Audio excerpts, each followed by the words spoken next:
కడియం శ్రేయర్ గారు నైతిక విలువల గురించి మాట్లాడతాడు, రాజ్యాంగం గురించి, ప్రజాస్వామ్యం గురించి, వాటన్నిటికీ తిలోగతలిచ్చి ఈరోజు పూటకో మాట మాట్లాడడానికి దిగజారిపోయిండు. కారణం ఏంటంటే కనీసము ఏదన్నా సుప్రీంకోర్టు మీదన్నా గౌరవం ఉండాలి, లేదన్నా స్పీకర్ మీదన్నా గౌరవం ఉండాలి, లేదా ప్రజాస్వామ్యం మీదన్నా గౌరవం ఉండాలి, లేదా రాజ్యాంగం మీద గౌరవం ఉండాలి. లేదు, నేను ఇప్పటివరకు చాలా గొప్ప పనులు చేసిందంటే నువ్వు చేసిన పనులకన్నా నీ మీద నమ్మకం ఉండాలి.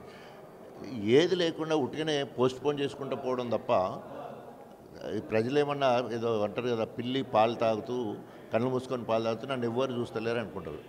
ఆయన ఇప్పటికే సచ్చిన పాములాగా ఉన్నాడు, జస్ట్ తోకాడిస్తూ ఉన్నాడు అంతే తప్ప అక్కడ ఏం లేదు. నియోజకవర్గంలో ఒక్క రూపాయి అంటే ఒక్క రూపాయి అదనంగా తీసుకొచ్చింది లేదు. కొన్ని అభివృద్ధి కోసమే పోయినప్పుడు గతంలో మనం చాలామంది పోయిన వాళ్ళని చూసినాం.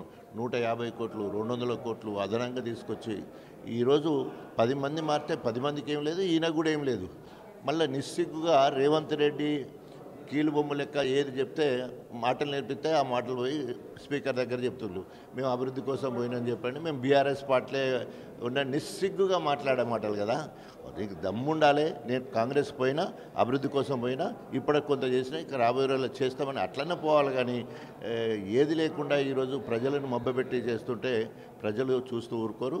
ఎప్పుడు ఎన్నికలు వచ్చినా, ఆఖరి 6 నెలల ఎలక్షన్లు వచ్చినా కూడా పాపం పండాలి కదా.